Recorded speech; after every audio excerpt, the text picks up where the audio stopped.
Hello बच्चों, देखते हैं क्वेश्चन नंबर 4 एक्सरसाइज 2.7 का। तो ये क्वेश्चन है, जैसे कि आप लोग देख सकते हो, डिवाइडेड बाय 1000 का, राइट। तो सबसे पहले हम नोट कर लेते हैं कि whenever a number is divided by 1000, जब भी 1000 से डिवाइड होता है तो क्या हो जाता है? Decimal decimal moves decimal moves left by 3 places so 3 places decimal जो है वो लेफ्ट की तरफ मूव कर जाता है, राइट। और ये क्यों करता है? बिकॉज 1000 में कितने जीरोस होते हैं? 1 के बाद 3 जीरोस होते हैं, राइट। इसीलिए 3 places मूव कर जाता है। तो इसी को ध्यान में रखते हुए क्वेश्चन सॉल्व करना शुरू करते हैं। फर्स्ट पार्ट क्या कहता है? 7.9 डिवाइडेड बाय 1000। 7.9 डिवाइडेड बाय 1000 कैसे लिख सकते हैं? 7.9 बाय 1000। तो डेसिमल ने कितने प्लेसेस मूव करना है? 3 प्लेसेस। तो कितना हो जाएगा बच्चों? 0.0079।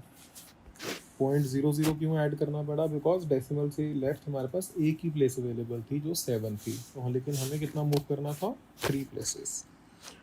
बच्चों ये ध्यान में रखो कि एक बार आपको ये कॉन्सेप्ट समझ में आ गया, अगर आप लोग ये समझ गए तो ये लाइफ लॉन्ग नहीं भूलोगे।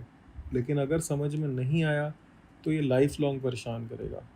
कोशिश करो कि ध्यान से कंसंट्रेट करके प्रैक्टिस करो क्वेश्चंस की, कि आपके दिमाग में बैठ जाए अच्छे से बात बच्चे।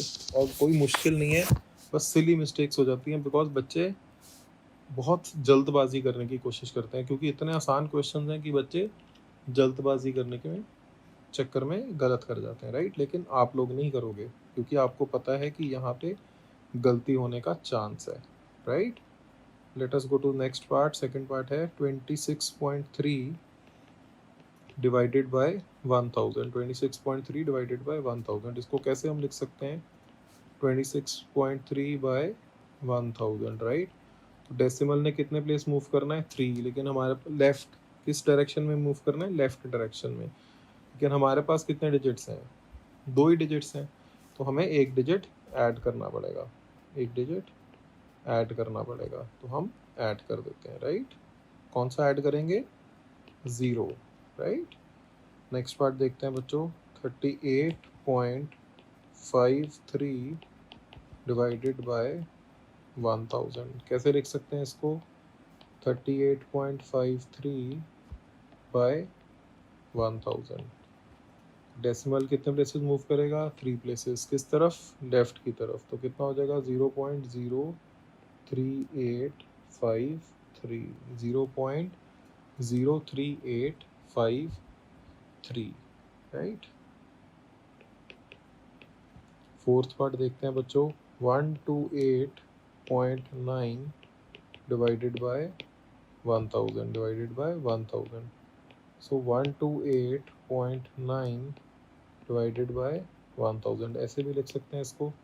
डेसिमल कितने प्लेसेस मूव करने वाला है? डेसिमल मूव करने वाला है 3 प्लेसेस।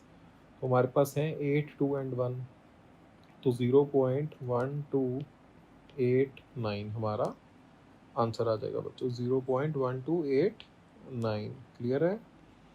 नेक्स्ट पार्ट देखते हैं बच्चों। 0.5 डिवाइडेड बाय 1000 कैसे लिख सकते हैं इसको? 0.5 बाय 1000। 1000 में कितने जीरोस हैं? 3। डेसिमल किधर मूव करेगा? लेफ्ट की तरफ। कितने प्लेसेस? 3। कितना हो जाएगा? 0.0005, राइट। 5 से पहले था, हमने उससे पहले 3 प्लेसेस और लेके आनी है, तो 0.0005 हो जाएगा। क्लियर है? एक बच्चे और पॉइंट मैं आपको बता दूं, मैं कोशिश करता हूं कि आपको ऐसे पॉइंट्स बताता रहूं जिसमें कि बच्चे गलतियां कर देते हैं। एक और बड़ा इंपॉर्टेंट पॉइंट है जो मैं आपको यहाँ पे बताने जा रहा हूँ, कि आप जब इस तरह के क्वेश्चंस कर रहे हो तो कई बार आपको कन्फ्यूजन हो जाती है। पेपर में बच्चा प्रेशर होता है, भूल जाता है कि डेसिमल लेफ्ट मूव करना था कि राइट मूव करना था। होती है ना गलती, कई बार लग जाती है। जब हमने पहले मल्टीप्लाई किया तो राइट मूव किया, अभी डिवाइड किया तो लेफ़्ट मूव किया, तो कैसे याद रखें कई बार। तो बच्चे आप कॉमन सेंस से सोचो कि जब आप किसी चीज़ को डिवाइड कर रहे हो तो चीज़ छोटी होगी कि बड़ी होगी? अगर आप किसी को डिवाइड कर रहे हो तो वो चीज़ छोटी हो जाएगी, छोटे छोटे टुकड़े बनेंगे तभी डिवाइड करोगे ना। अब जैसे मान लो आपके पास एक चॉकलेट है और 4 बच्चे खा रहे हैं, तो अगर उसके 4 पीसेस करोगे तो 4 पीसेस छोटे हो गए ना, तो आपने डिवाइड किया 4 पीसेस में। तो सिमिलरली आप एक बार जब भी आपका आंसर आए, एक क्विक नज़र मार लो कि जो आपका आंसर आया है वो छोटा है या जो आपको क्वेश्चन गिवन था वो छोटा है। अगर डिवाइड कर रहे हैं तो आंसर शुड बी स्मॉलर, और अगर मल्टीप्लाई कर रहे हैं तो answer should be bigger, right. बाकी फिर भी कोई भी कन्फ्यूजन हो आप हमारे से इंटरेक्ट कर सकते हो।